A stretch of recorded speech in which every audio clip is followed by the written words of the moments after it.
Good morning, Amy. Hey Kev, how are you today? I'm great. Oh, that's good.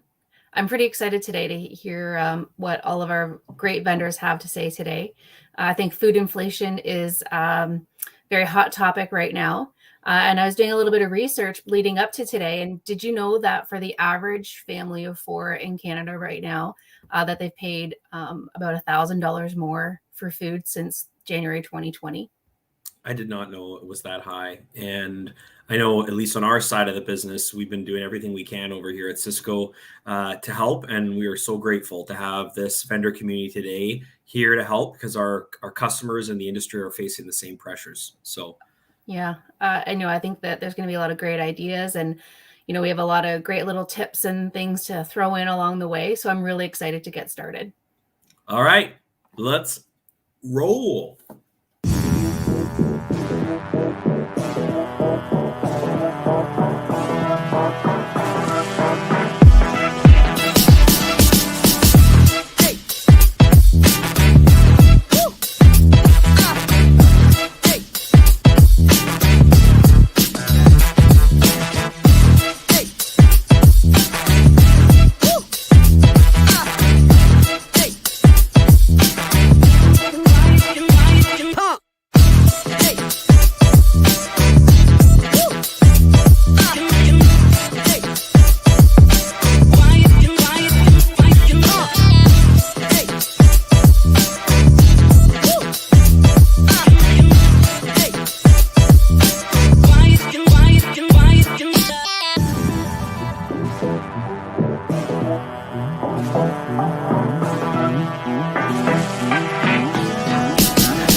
That intro was epic. I know the production teams got their game going on there for sure. Shout out to Ashton and the behind the scenes I know crew for that well done. We're restaurant, we're industry obsessed. It's true. it is true. I like I said, I'm really excited today. I think we have a lot of great vendors on today, the first round. So today we're here live right now. We'll be back again for two more shows later today at 11 and 1. So if you're tuning in now, make sure you tune in later. And I'm really excited to kind of meet our vendors and see. Let's see who we have in this first round. Bring them in. All right. Oh, just me? Just you, James. How are you? Okay. Oh, and there's Kyle. Oh, there we go. There we go. All right. All right. So let's go around the horn here. Chef Kepi, Maple Leaf, take her away. Okay. So we're gonna do two batches for you today. The first one I'm gonna stay with breakfast with the breakfast sandwich. Again, keeping with the inflation theory here, we've got to try and do a little bit more with what we have. So everybody has a benchmark where they sit as far as an egg sandwich or egg and sausage sandwich goes. So what we're going to try and do today is just do 4 quick builds, but taking it up a step from what the traditional egg sausage sandwich is, and bringing it up to something that's unique to your operation, and that's not going to cost a lot of money. So what we've got today, I've got 3 different sausage patties. I've got our pure pork sausage patty. I have our chorizo spicy sausage patty, and we also have our plant-based sausage patty. All of them are already fully cooked, so they're going to be able to be heated up in the microwave, in the on the flat top, in the oven, very quick to be able to work with. But we just want to do a quick build with each one of those. Awesome. So I'm excited to see that. Okay. So yeah. Are we going to introduce our other vendors here, and we'll come back to Chef Kepi here? Oh, okay. Sure. Yep. Perfect. Jeanette. Hey, Amy. Nice to see you. Nice to see you. I'm here too, Jeanette. Hey, Kev. Well, actually, Kev, I have some stuff for you later on as we get chatting, so it's all good. I haven't forgotten you for sure. And actually, this one's for you, Kev. We're going to take the boring out of bagels. We're going to work with some craft products. We're going to have some fun. Again, right? Ways to save some money, ways to cross-utilize. We're going to, have some fun with a couple of fun ideas. Awesome. That's great. I look forward to, I love a good bagel. It looks like you got some great toppings and ideas on deck there, so we're looking forward to that. Absolutely. All right, let's head over to James at Telly. Hey, good morning, Amy, Kevin. How are you guys? Good, how about you? Oh, living the dream here. Hey, today we're talking a bit about tea, and specifically I'm going to do a green tea float. So a play on the old days of the seltzer counter, the soda jocks of the 30s and 40s, I guess. And then I'm going to do a masala cha, or tea, if you will. So again, something fun, something that incorporates everything you have in your restaurant today. Nothing is unique to bring in. And again, tea. It is one of the least expensive base beverages around, number 2 consumed product in the world. So let's just show some different tea ideas to earn some revenue for the restaurants. Well, and I think a great opportunity for us to show Ted Lasso that if you don't like drinking tea, there's a lot of other ways to enjoy tea. There is. Oh my gosh, it's a great seasoning. You can smoke with it. Topicals and salads. You can use a higher end, like loose leaf green. You can sprinkle into salads, really. You can steep with it. Steep it and add it to a warm salad. If you got a warm steak salad, you can add it too. So it can reach across all mediums of consumption, really. We tend to think of it in a box or a cup, really, for the most part, but it can go everywhere. Awesome. I do like what Chef Kepi said, is that using what you have. So we're looking forward to that. All right, let's head over, last but not least, but Chef Kyle. Good morning, guys. How you doing? Good, how are you? Fantastic. I am so excited about today. I'm going to be showcasing some of our Cisco brand Jade Mountain lineup. Going to do a couple of dishes that I feel that are, really underutilized in our industry. And not only are these dishes economical to make, they are very profitable. So I'm going to be doing a Mongolian style surf and turf. I've got some sesame sweet and sour cauliflower bites. And if I get to it, I'm going to do a glazed duck dish as well. Awesome. Hey, it's just a shout out to whoever's running the drone over there. It's just some epic. You are looking epic in this video. That is my teammate, Chef David Piper, and you will see him at 11 o'clock. Awesome. Awesome. Then it's your turn to do the camera work. No pressure. Absolutely. I've got a lot to live up to there. All right, we'll see you in a bit. Fantastic, guys. All right. Let's take, what are we going to do now, Kev? Where are we going? Well, I think let's just start with Kepi. Let's head right. over and we'll go follow the rotation. Everyone's going to do one dish. Actually, I think we're going to go to a commercial right now, aren't we? First. Kraft Hazelnut Spread is here with the classic taste of roasted hazelnut, skim milk, plus a touch of cocoa. Perfect for a quick breakfast or an indulgent start to your day. As a decadent anytime snack, on the go, or even at the office. Or to create richly satisfying desserts, putting a new twist on your old favorites. Kraft Hazelnut Spread is made with no palm oil and is low in saturated fat. Chocolate hazelnut spreads are here to stay, and we're one of the fastest growing dessert ingredients, growing 18% in food service versus the previous year. And with snacking still a powerful trend, the demand for chocolate hazelnut spread-filled pastries remains high. Elevate your breakfast, innovate your desserts, or do both. It's the convenient new way to enjoy the taste of chocolate hazelnut. Kraft Hazelnut Spread.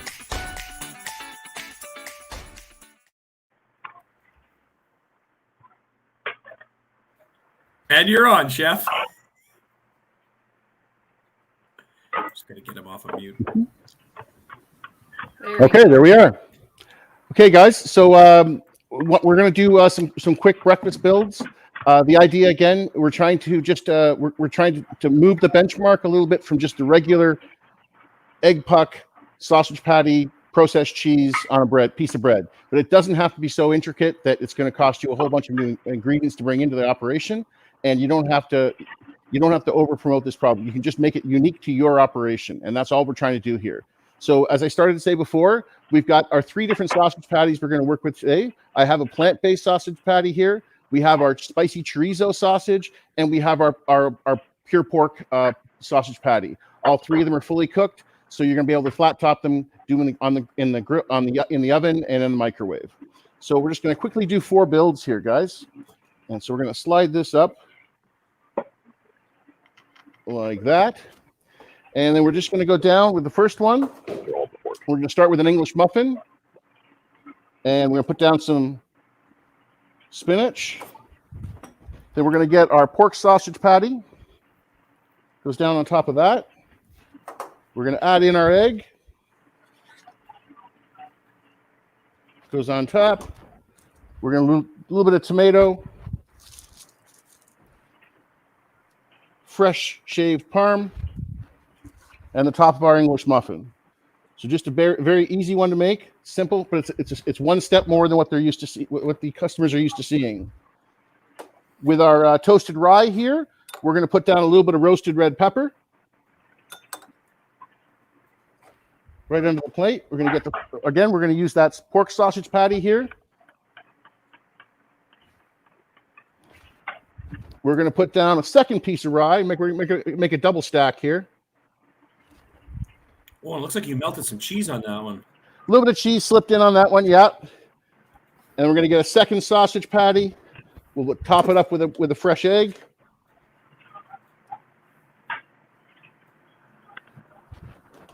And then we top that one off. You knew I was going to ask you. Breakfast. Yeah, okay. You knew I was going to ask you if you had like a fancy name for this, because that's like, I haven't seen a breakfast sandwich like that. Well, again, I can put a fancy name to it, but at the end of the day, the operator is going to make his own. Is going to make it his own, so he's going to make it the way he wants it. Like the third one we're going to do. Yes. We're going to do it the spicy one. So we're going to use the chorizo. So I've got a jalapeno biscuit. We're going to put down some caramelized onions. All that can be done in advance, easy to keep around. Then we're going to have our chorizo sausage patty on that one. Then we got a little bit of cheddar. Can't forget our cheese. And then just a little bit of fresh pico going on top of that.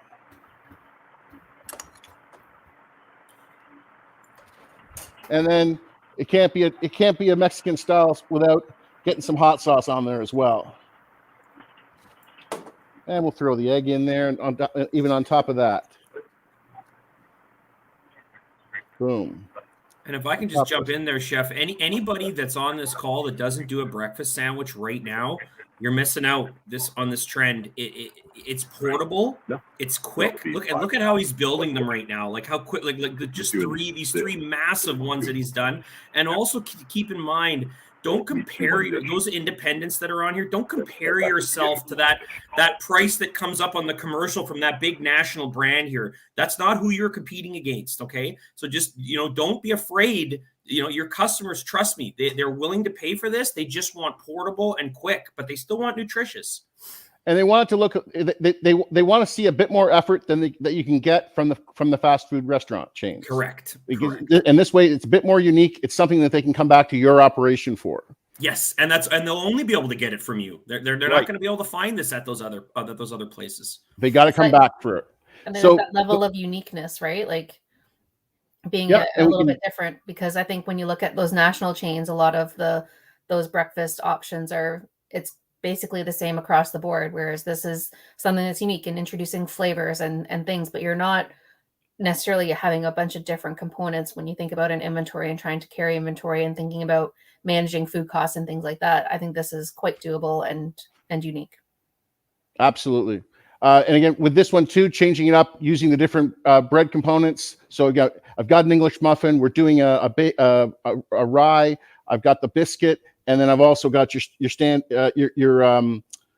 regular hamburger bun, because some operators aren't bringing in an English muffin. So in place of that, they can use an existing bread that they have.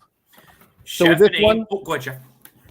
What's that? I was just going to say, you and Amy just nailed it. Folks, if you like something here, use your vessel. You don't have to bring in an English muffin. You don't have to bring in the rye. You don't use, and I love that you said that, Chef, about the hamburger bun at the end there. Use what you have in your inventory and make it your own. Absolutely. So the fourth one here on an English, on a hamburger bun, we've got the plant-based patty, put on some fresh spinach onto that. Then you're going to have another egg going on top.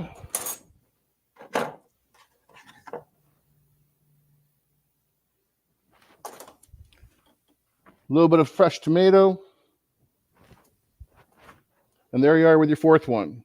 So I got 4 different builds for you here. I've got a picture that I've done in advance for it. So that's the kind of thing that you can have set up. Very easy. It's going to stand out from the competitors, and you know, take whichever components of this that you like. That's what you're going to end up with. Now, just to finish this off, you're already doing these sandwiches. The other thing you can do, again, we're back into a brunch component here. If we're still doing a lot of takeouts, what's the idea of actually having some danishes and some muffins, and then taking these different sandwiches, Come on. wrap them up, Come It's a on. Grab them into a box. picnic. You're blowing my mind right now. You can't do, Chef, you can't do that. wrap them up differently, and now you can have your very own version of a brunch going out. Oh, sweet, Just keep on changing savory, it up. something for everybody. So, you know, if you think about everything that's happened in the last close to 2 years now, breakfast is one of the areas that's been hurt the most. So if people are going to come back for breakfast, they may not still be coming out to the store all that much. But what you can end up having here is something that they can take out still. So they can still have their sweet. You can have your savory of a sandwich. It's another way to get a new piece of business. If you're a lunch and dinner establishment only, this is how you can sort of saddle that day part that you're not doing by starting off your day with a brunch component or adding this through the afternoon. But being able to add in the sandwiches as well, it's just one more way to try and get a new revenue stream coming in. Love it. Well done. We'll do the picture of the sandwiches there. So again, with the full understanding, we're talking food inflation here. It really was, we just wanted to be able to show you a different way of utilizing what you have in your building by bringing in small amounts. I mean, that sausage patty, the pork sausage patty, it's sitting around, you know, the 60-cent mark. The plant-based one's a little bit more. It's probably closer to $1.40. Your chorizo's around 75 cents. So you can easily build this sandwich up and charge a bit more, because at the end of the day, guys, the prices aren't going back down a lot. You're going to have to be able to charge your customers a bit more, because everyone else is getting charged. The prices. I mean, we're seeing supply chain issues. Look what's happening in BC right now. With all that tragedy that's happening, you've also got all the ports that aren't bringing product in. This is going to raise prices, and you need to transfer that on to some of your customers. Unfortunately, you can't just stay with we've always been this price, but you need to show some value, do a little bit something different. So that was my first set of builds. I hope that inspires. Well said. Great. All right. Thanks. We'll come back to you in a little bit. We'll head over to Jeanette. Okay, thank you. Hey guys, am I muted or unmuted? Am I We good? can hear you. Excellent. We'll get this down yet. So we are going to first talk about bagels. I've got some colorful stuff in front of me. The reality with food inflation is you either need to increase your sales to offset those costs, or you need to decrease those costs. So we've got some ideas today that are going to give you some cost-effective options that you can use across any one of the day parts. So whether we're talking breakfast, lunch, or dinner. So I want to just quickly show you some of these things. I mean, simple ideas with some bagels, but maybe not your average or ordinary ideas. I mean, certainly you have, you know, your cream cheese and berries, peanut butter banana, the Elvis, but why not get a little more funky with this? Guacamole and maybe some hot Cheetos. Cheese and crackers is a fun one. A nacho bagel. I've also done up a grilled cheese with a bagel. No reason why you cannot do a grilled cheese with your bagels. Get into a great lunch item there. Wouldn't be my segment if I didn't bacon wrap something. So bacon wrap bagel. And then what about dessert? I've got like a sundae, a hot fudge sundae bagel, or birthday cake with a little bit of icing and some donuts and sprinkles on top. It doesn't have to be just about breakfast when you talk bagels. So what I want to show you, you guys are awful quiet in the background there. Because we're stunned right now. Yeah, it's kind of, this is what awe looks like for me. So everybody in my life who wants to get me to shut up, just amaze me the way that Jeanette does, and I won't talk so much. So what I want to show you here is a simple idea that actually transcends any meal period. Is we're going to throw a breakfast burger together. So whether you serve it for breakfast, lunch, or dinner, it's going to transcend any one of them. So we've got just our regular plain white bagel here. You'll note that they are cut, but they do have a little piece you just need to break apart there. So if you do want to cut it in front of your guests in your restaurant at the counter, you can still make it look like you do. So that's a great option. So I've taken this and I've just toasted one over here a little bit. So what's important about this breakfast burger is while you're cooking that burger in the background, you need to cook some egg in the top of this. So this is what's going to make this different from any old breakfast burger. So just very, very carefully, I'm just going to plop that egg right in the center of that bagel. There is no other vessel that I can think of that comes ready-made with a hole in the top for the egg. So take that goes in the oven or on the flat top, whatever it may be, as you are going to go cook that burger as well. So because it's not the Jeanette show and we don't have a full 45 minutes for me, I have cooked some burgers in advance. Now, Kevin, this one made me think of you a little bit because I was doing some research and we were speaking earlier about that big national chain that does things in an inexpensive way. But I heard they came up with the McHug burger or the Big Hug burger. Now, I don't think it got too crazy here, but the whole idea was double patties because they hug each other on the vessel. And, it makes us think they were hugging our family members. I was kind of an odd thing, but for whatever reason, I thought of you. I'm flattered.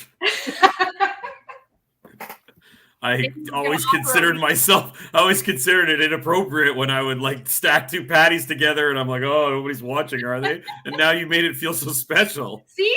I've made it okay to go double patty. So, whether breakfast, lunch, dinner, that's your call, certainly. Your typical ingredients. You can throw bacon on there. One of Kevin's sausage patties would even be amazing on there as that second as well. And then, of course, all your other fun toppings. Now, let me just get this. Now, I've cooked some of these up in advance. I've done, one a little more done. This one here, beautiful little center on it. This one's a little less done. That's the one that I'm going to use because I like the idea of it just kind of oozing a little bit down the side of that burger. But a simple one. We've all seen breakfast burgers, but we don't typically do them with a bagel. So a bagel is going to add that other element. And Amy, just for you, because I'm going to bring it over here on this board. It's my Christmas tree of bagels. Christmas tree of bagels, and stab it. And you've got an amazing, simple menu idea, a breakfast burger, a Big Hug breakfast burger for you, Kevin, that's going to take you through breakfast, lunch, or dinner. Awesome. Amy, do you notice the egg yolk actually cascading down the side of the hug? Oh my gosh. Jeanette, well, I know how Jeanette operates, and I think that was a fully planned on her end. Typically, you only on a breakfast burger you see the egg on the inside of the burger. So this is the first time I've seen it on the outside. And I think that Jeanette brought up a few good points about different things that you can do to combat food inflation. Obviously, boosting revenue is the one way, and the other one is controlling your costs or expenses. So sometimes, I think about when, as a consumer, sometimes the way we would battle food inflation in our homes is sometimes we consider things like bulk buying, and so does that translate in the restaurant? So when we're actually we're using those elements like the bagel that Jeanette's presented here, as we're using it across. So we're not bringing in a bunch of different things, but we're using something consistently throughout the day in a variety of dishes. So we're maximizing using that item and buying that in a larger volume versus a lot of different things in smaller volumes. So yeah, maximizing one item or a handful of items. If you want to go a couple flavors, everything bagel would work really well in this one too. Any one of them would. And you're maximizing a cost-effective option across any one of your menu day parts. And whether all your ingredients, again, don't have to be crazy expensive, and you're really going to get creative. And that's how you're going to end up saving some money. Awesome. I think everything was said that needed to be said there. Promise us you'll get a beautiful picture of that board for us, like a still shot if you haven't already. That is just well done. No, I will do that. And then we're back with the vegetarian idea next. Awesome. Look forward. All right, James. Hey, well, that's a tough one to follow. I've never thought about putting the egg in the top of the bagel before, but that's something I'm going to try this weekend. We're actually getting feedback from Bagels all around the world right now going, finally, they get it. They understand me. They understand me. Oh my goodness, that's awesome. Hey, big hug. I think a lot of it to us Canadians specifically is as a tea is a little bit of a big hug in the morning or that late afternoon. Tea, well, everyone has tea in the restaurant operations today. We want to take it just to a different level, right? So, building the check or building a value around a product. So, I want to show a green tea float today. It's real easy to build. You have everything in stock today.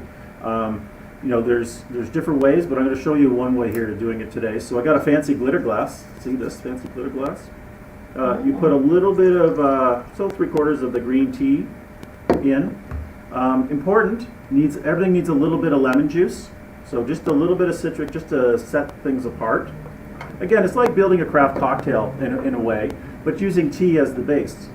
And the tea doesn't have to be cold, room temperature. It can be hot because you're adding cold lemon juice, a little bit of cranberry juice here, and you can use any juice you really, really want. I like the cranberry taste to it. Here's the trick and a little bit of value add too. For today's episode, I'm using a club soda from a bottle, but the latest trends is back to the old seltzer machines. Some places have the soda on a gun, so it can be made that way. Also, you can take your tea, which I've steeped, run it through a soda stream. If you have one in the back of the house or you have a way of seltzering tea itself, carbonation, whether it be coffee or tea in the future, the next hot trend is going to be carbonation and how you infuse or add effervescence or a little bit of punch to that drink. So today I'm going to use the bottled club soda. Again, just a little bit. It doesn't need a ton of it. It's just to give it a little spark, a little jump on the tongue. And again, back to our youth, and I grew up with root beer floats and Coke floats and all that good stuff. But adding a new feature, and I've seen it on a few, foodie sites and everything, and I wanted to try it, is taking a little bit of old-fashioned vanilla ice cream. Now, it doesn't have to be vanilla, use it ever you want, again, what you have in stock. And you're literally, and I'm going to lift it up here to the camera, you're going to dump it in and let it float and let it sit for a bit. Just let it sit. You want that ice cream to melt just a little bit so you'll get a little streams down the side. I'm using paper straws.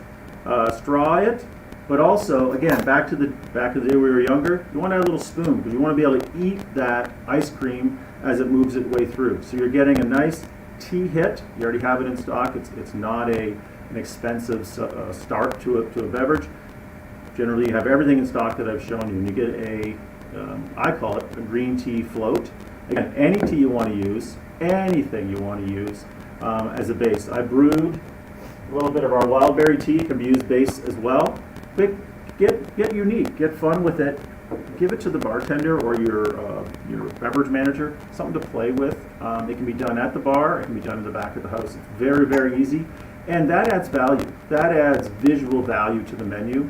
It's going to get you one more sale during the day, one more sale per server.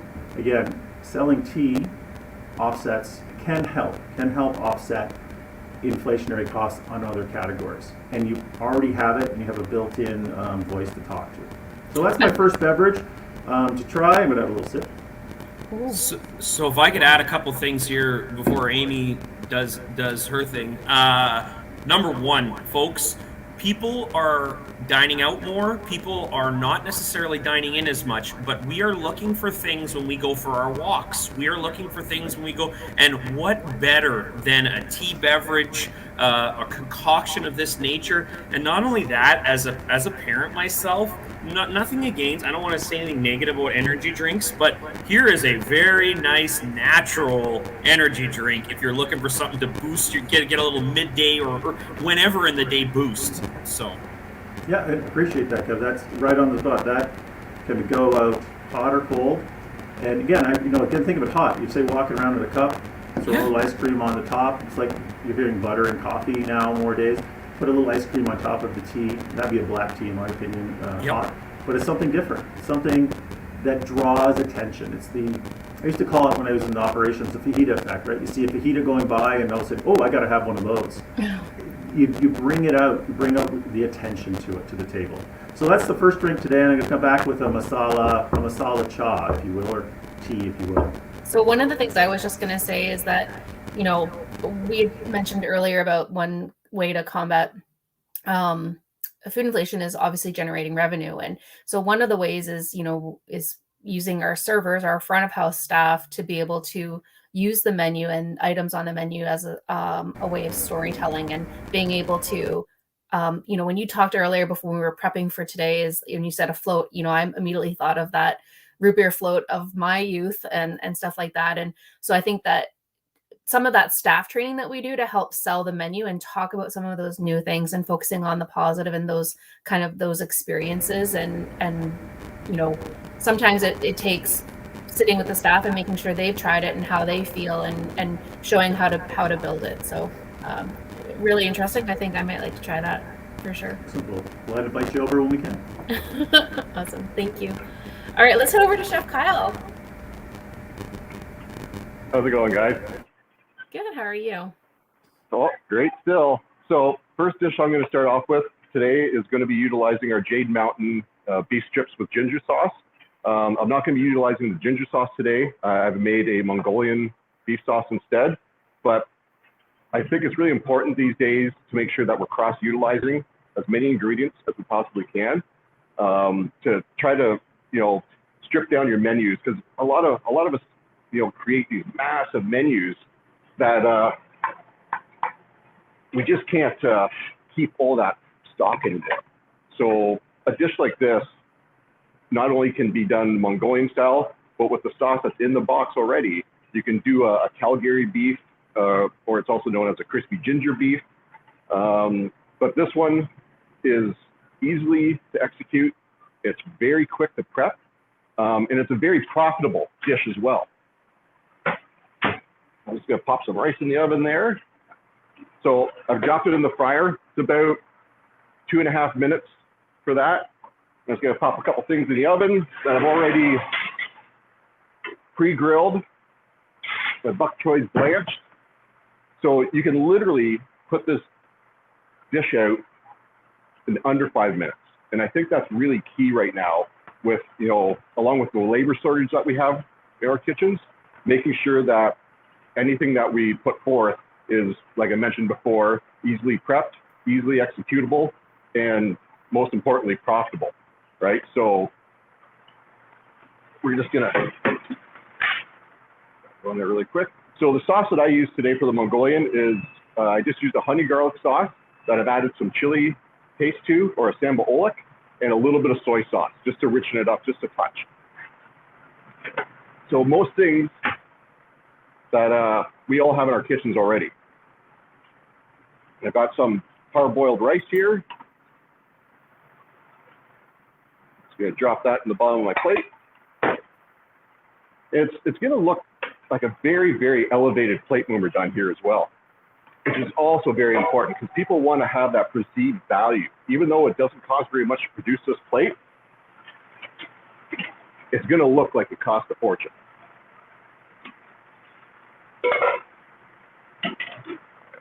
Those beef strips, those look fantastic. So I'm just gonna sauce them up really quick here. It doesn't take very much sauce at all. Sorry? You're making me drool. Oh, that's a good thing then. All right, good. Pop a couple up on top here. I was worried that rice was gonna collapse, but that's okay. Now, like I said, everything is ready to go, so service ready, right? That's also really key because we want to be turning those tables as fast as we possibly can. So I got some baby bok choy. Sorry? I was just gonna say, one of the things is like looking at your menu and adapting it to, like you said, to help things run efficiently within the kitchen, to manage that labor aspect, minimize waste, those are really key important things when you kind of do that analysis of your menu. I did actually do some reading. There's a Wall Street Journal article where they took a look at full service menus over the last 18 or so months, and that the number of items on full service menus has decreased by about 20%. So, people are doing that to be, reducing some of maybe a bit of overhead and streamlining those things in the kitchen with their staff. Oh my gosh, Amy, you're collecting a lot of gold stars right now. I just wanted to say one thing before I forgot, and hopefully Chef affirms me on this. All this stuff travels pretty well too. The choices that chefs made here, I think if you're doing a lot of takeout, this still you can still. Wow, that looks beautiful by the way. That does look good. But I also took very little time to produce. Yeah, we watched you do it. Sorry. Sorry. Go ahead. This is going to be really hard for me not to dig in on right now. So. But that's my first dish, guys, and like I said, that does not cost very much to make or produce right there, and you can definitely sell that for a premium product price. Very nice.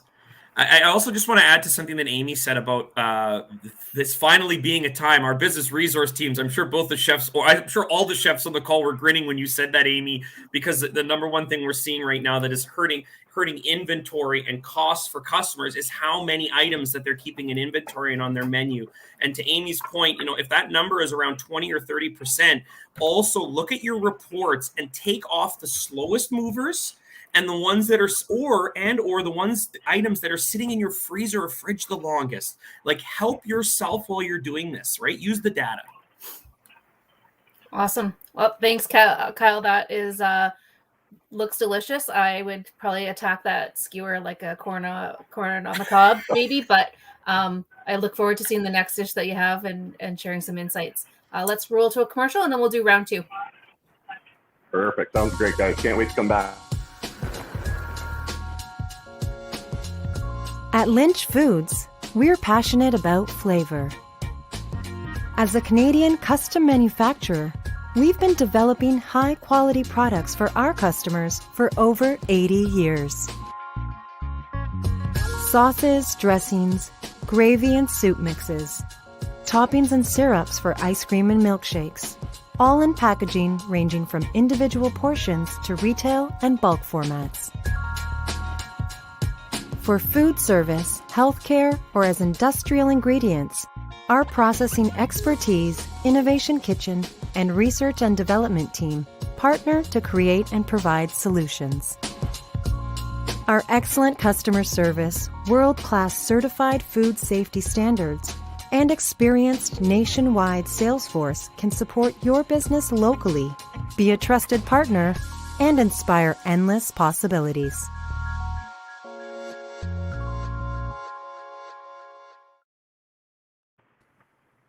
All right. Yeah, that music though, make me hungry. I was also soothed, but all right. Round 2. Here we go. Chef Kepi. Okay. And I'm not going to take offense to the fact that you continually put the SVK logo over top of my face when we do the big jumble of picture. Just saying. Okay, so we're going to. There we go. So for round 2, we're going to stay in the breakfast brunch category. We want to use a couple products that you're familiar with, and it's probably already in your kitchen today. Email to Jade. So if we take a look down on the screen here, I've got our the Cisco Toupe ham. I've got this one already cut open. You've probably got one cut open in your kitchen as well. You've got your uses for that product. We're just going to find another way to use some of that up. And at the same time, for the same type of dish, I've got the Cisco Reliance breakfast sausage. This is a pure pork raw sausage that is in a lot of operations today. It's got a great value to it. I mean, they're sitting around the 25-cent mark a piece for these sausages. So we've got that. And again, your Toupe ham is probably around 27, 30 cents on the ounce on that. So we will know exactly how much we're going to use for these products. So between the two of them, I'm going to do a frittata, but with a little bit different style than what we're used to doing. What we're going to have over here, I got a fry pan started up. I've got some caramelized onions and some peppers in there. We're going to add in some diced potato. And then I've taken some of those sausages, some fully cooked ones already, maybe left over from the breakfast, and we're going to add some of that in here as well. And we're going to saute that up to make this filling up. And chef, so that's going to go for about 10 minutes. You're going to get some nice caramelization. And we're going to let that, once that's up to temperature, then we're going to add in some Parmesan cheese generously, along with some fresh herbs. I've got some freshly chopped basil in there as well. And then I've got a mixture of cream and egg. Come on. And that's going to go in. Just going to stir that together.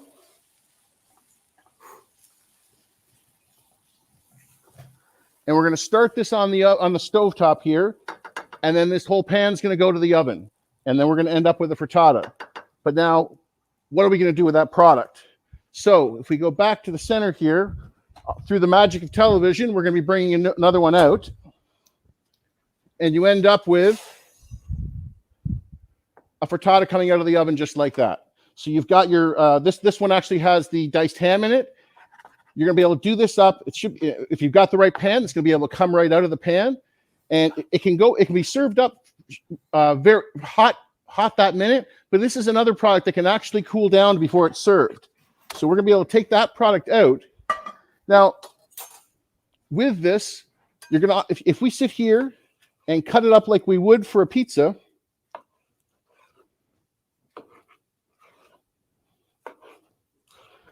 and then again, we're trying to get some more sales in the restaurant.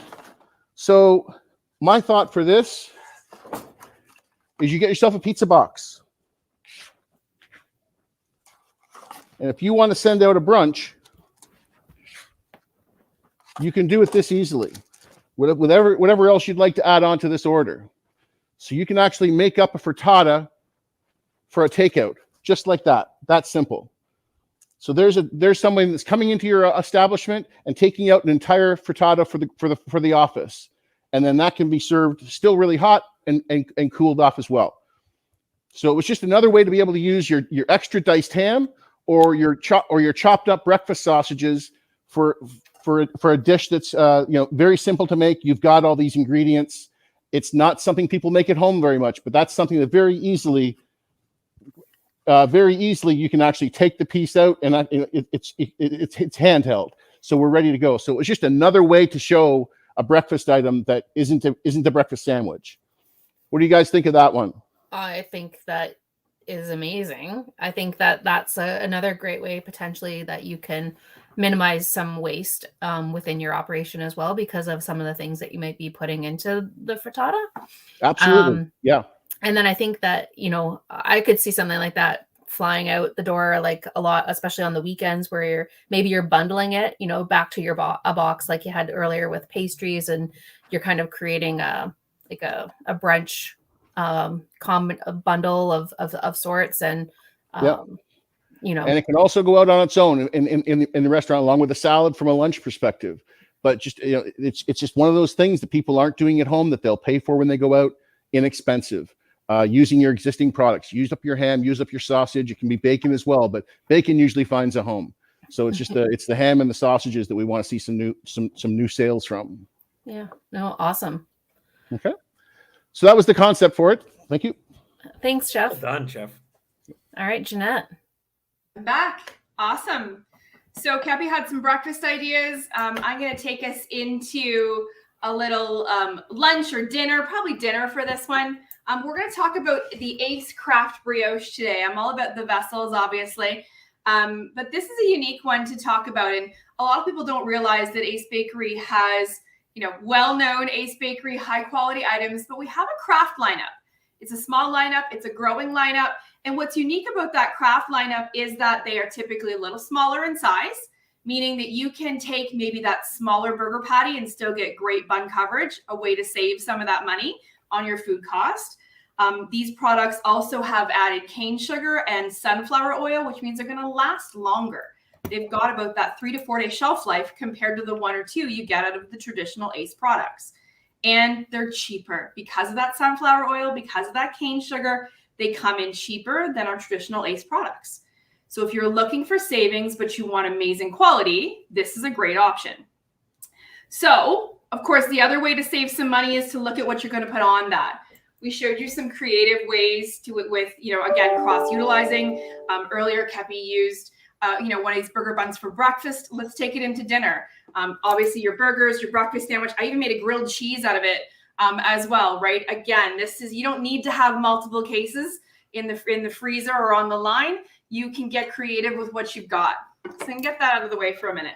So we're actually going to make a veggie burger right now of sorts. A potato patty is probably a more appropriate way to look at it. And this is a great way for some savings. You're not going to get rid of that burger off your menu, but you can bring menu ideas in that are cost effective and really cost effective. So where you might not have as low food costs as you might like on the burger, you can get it with an idea like this. So there's been some debate in my house, but I'm calling it a dosa burger. International flavors are a hot topic going into 2022. So this is a potato patty done up to the nines, I think. So I want to show you the ingredients I got going on here in front of me. So to make these, now this is something that can be done in advance, is you're going to be looking at some finely diced cauliflower. I've used some diced green bean. And I've actually done shaved carrot here. You could do small diced carrot as well. Now you need to cook this veg up a little bit in advance because you want to just take that raw edge off of it. So a few minutes in a pan, a little bit of olive oil. I've used some turmeric paste and some garam masala, some chili and some salt, a little lime juice. And of course, I always almost forget the ginger.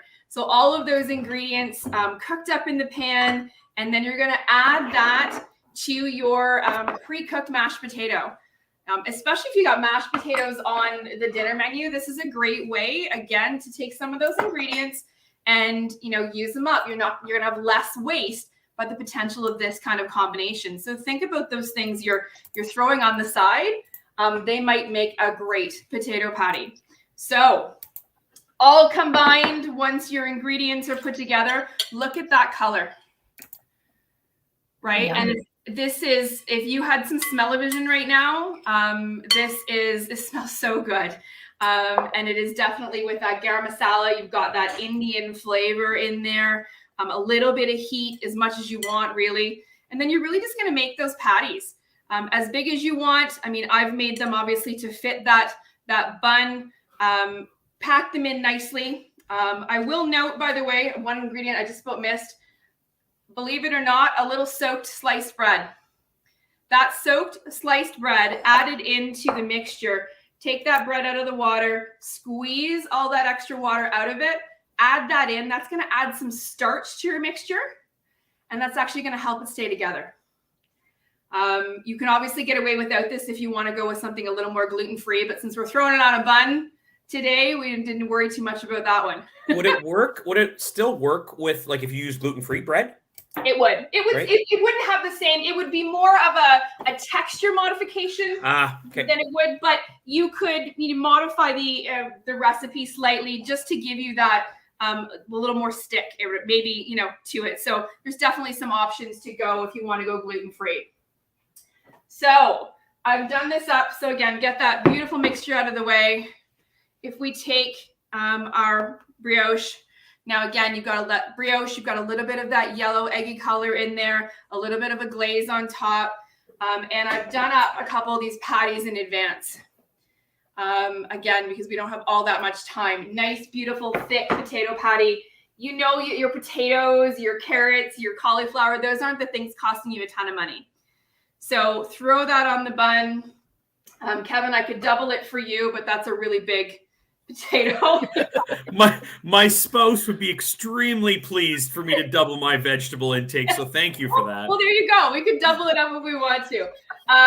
So the one thing I like with this, because you do have a bit of spice and a bit of heat, a little bit of a mango chutney is an amazing addition.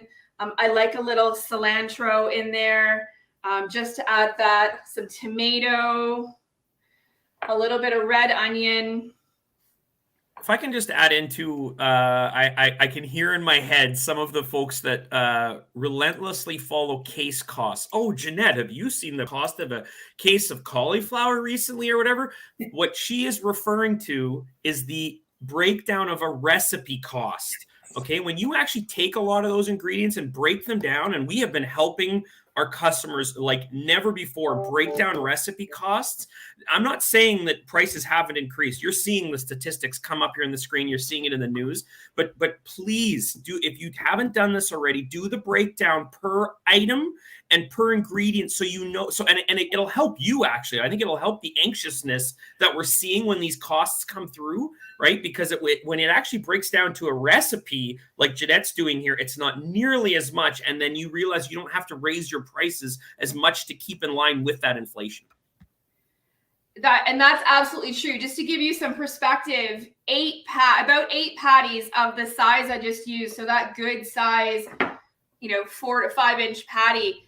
That's a nice thick one too. About 8 of those came out of one recipe, which was equivalent to 4 potatoes, about a cup of diced cauliflower, about a half a cup of green beans and carrots. So we're not talking about a ton of ingredient here. You're just talking about, the creativity to pull it together, and certainly going to be much more cost effective than many of those proteins out there. We know that the proteins are strained in cost. So if you can get amazing flavor out of some vegetarian options and something homemade, we all strive for that, right? In the restaurant, something with that homemade appeal, make it your own. I mean, this is completely personalizable, right? Make it your own recipe with your own flair, your own added touch, and you end up with this amazing burger to offer on your menu. Drooling. This is the one that's going to be my lunch, but I definitely couldn't double patty it. Awesome. All right, well, we need to wash that down. So let's head over to James at Tetley. Segue is awesome. And I'm like starving over here, and I'm doing beverages. So if I could somehow get those sandwiches, it'd be fantastic.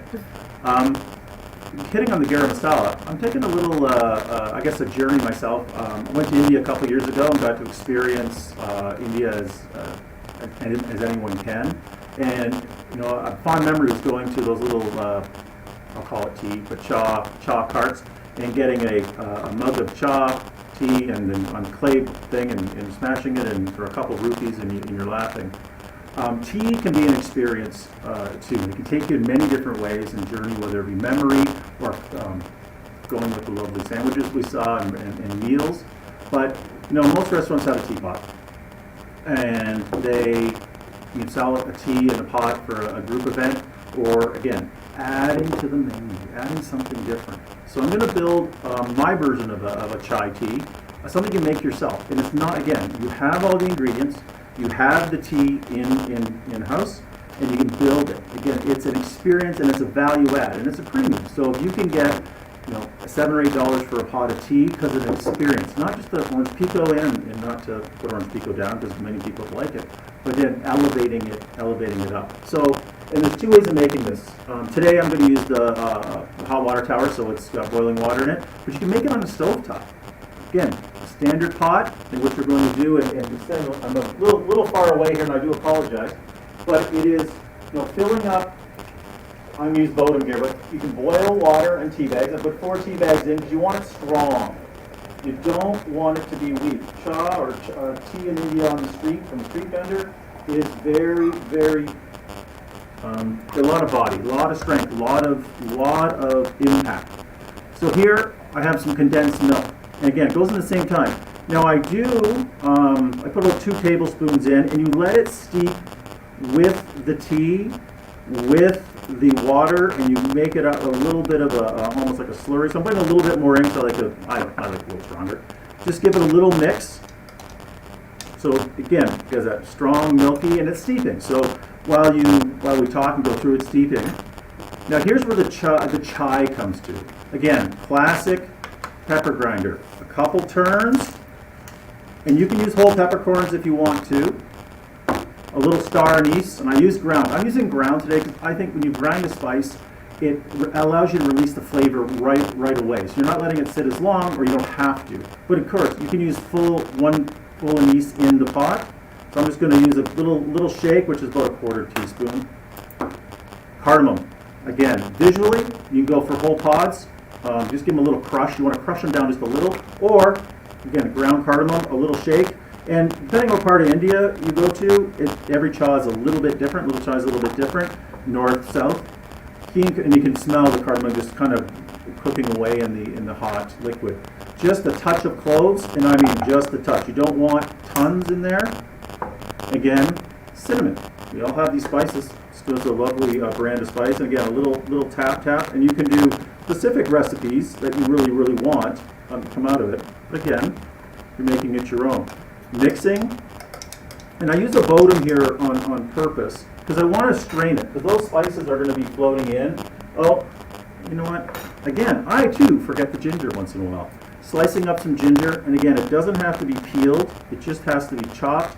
Break it up, let those oils come out, and let it cook a little bit in the hot water, with the condensed milk. Again, you want to be stirring, and this is a table experience. So once this is built, and it can be built in the kitchen, it becomes a table experience. So either it comes out in a Bodum, and I'm just going to push down, and I don't need to go super slow. Push down, have it out. So it can go out the table like this, straight on Bodum for 2 people. You're going to fill it up. Or again, you can pour it into the teapot. Again, table flare a little bit more. I have a strainer, simple strainer on a teacup, where the guest or even the server at the start of it can pour the first. And I like to pour from a little bit of height, because it puts a little bit of bubble in, gives a little bit of flair to it. Taking it out, what you have there is your own chai masala. Masala means spice, right? Cha, tea, to have as a add-on menu. It's a day part, so we're doing that brunch piece where people are coming in, where they can have a brunch with the quiche and the frittatas. This is something you can go to the table with it. And it's another way of offsetting some of the costs of food items, meat, protein, vegetable, with a beverage. And it's experience, and it's memory, and it's something different. You want to make something your own in a type of beverage. And for really pennies, I mean, I use 4 tea bags. You can you check your invoicing on that, what it costs, under 20 cents. You're looking at 4 tea bags, a little bit of condensed milk, and the spices you already have, and you're giving an experience. And the odor of it is a straight up chai. The condensed milk is a little bit sweeter. No, brings me back to being in Bangalore. Beautiful, but it's like being on the street. So it's a memory invoking, a little bit of pizzazz to the table and beverage, and another way to use tea. Remember, you're not paying a lot for tea, but you're selling tea for a lot. So when you look at your menu, and we've talked a bit about today, looking at that menu and being unbiased on what you want, what makes you revenue, what brings in customers, what's hot, what's trendy, and flavors from Asia, South Asia, and you can even carbonate this too if you wanted to, really have a hook on people's taste. Remember, leaving their home after relatively a 2-year hiatus, and you're kind of bringing them back in on stuff they trust and like, and maybe they want to explore a bit more where we haven't been able to explore for a bit. So thank you so much. Awesome. All right, we got on to our last of this group. Fantastic. Yeah. So I'm going to do a sweet and sour sticky cauliflower. So this can be done with fresh or frozen cauliflower. I'm using our Cisco Imperial Fresh cauliflower florets and our Cisco brand batter mix. So really quickly batter those up. You drop those down. And if you're buying fresh cauliflower, do not throw any of it out, please. Throw all of your little bits and pieces into a food processor. Make your own cauliflower rice, okay? You really don't want to be wasting anything these days. With the price of food, you really got to be, really keeping a really close eye on food waste. Also, a really good time to start rechecking all of your food costing. Make sure it's up to date. Make sure that you've got portion control in place. These are all small steps that you can take to really ensure that you're maximizing your profit these days. And Chef, if I could just jump in there, and I don't want to speak for you, but I'm assuming you're like the rest of the chefs. You actually enjoy doing that stuff, correct? So anybody that's listening on the call going, well, I don't have time to do that. Reach out to our culinarians, to our experts. They want to help. Yeah, our BR departments, our business resources, we are there to help you through that. I have programs I can send out, or if you have all your recipes in place, send me all the information that I need. I will help you cost your recipes out. I will make sure that you are in the right range to make sure that you are being profitable. That's what our business resources teams are for, and that's what we're here to do. All right, nice and quick. Again, a very, very fast dish to prepare and make. I just made this cauliflower rice today. Added a little bit of julienne red pepper in there just to brighten it up just a touch.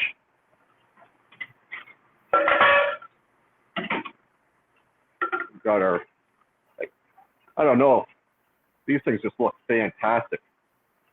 And very, very simple. Like I said, I just took our batter mix, I dipped it in our batter, dipped it back into the batter flour just to give it that really crusty look.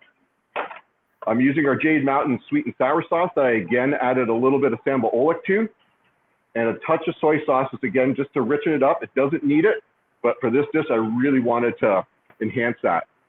If you're gonna add fresh vegetables, possibly think of a frozen. We have a lot of high quality frozen vegetables that you can utilize these days that it's really hard to tell that they are actually frozen. And if I can jump in there for a sec, Chef. Yeah, absolutely. For a sec, Chef. Not all frozen vegetables are created equal. So when he says that, if you've had an experience with a soggy or wet frozen vegetable, that is not the case for our Cisco brand frozen vegetables. So I think it's important to note what he's referring to there. And I think absolutely. All of our Cisco branded vegetables, they're frozen within hours of harvest. So that's also important. 100%. Like our frozen vegetables have come a long way, and I have a couple tricks that if you reach out again to your culinary specialist, I'm glad to share those with you to make sure that your vegetables come out still looking very, very fresh and not discolored too much. Okay, a lot of times people overcook them and then they start turning brown, does not look appealing. So there's a few ways that you can make sure that you retain that color. And there again, that was a very, very quick, simple dish that Kyle, I really enjoyed. I smell an SVK short on vegetables coming from you. I think you do. I think that's a fantastic idea. All right. Well, that looks delicious. Thank you so much. A lot of great ideas. Kevin? Yes. Are like a lot of great ideas. I'm starving, actually. I know. You know what? I'm really excited. We're just starting the day and a lot of great ideas, a lot of great tips, a lot of great insights from our chefs, as well as you, Kev. So I'm looking forward to coming back here at 11 o'clock. We're back, round 2. We've got more vendors, more ideas, and I'm looking forward to it. Yeah, really looking forward to. We got Floating Leaf, Lassonde, Lester's, Olimel, and then we got Chef David, one of our Cisco chefs, doing some Cisco brand stuff for us. And I just want to say thanks to all the chefs already this morning for their amazing ideas, for getting out of your comfort zones and bringing value. Right, like the people we're in a challenging time, but you have provided one solution after the next. Awesome. Well, thank you very much, everybody. We'll see you on the flip side and hope to see you tuning in at 11 o'clock.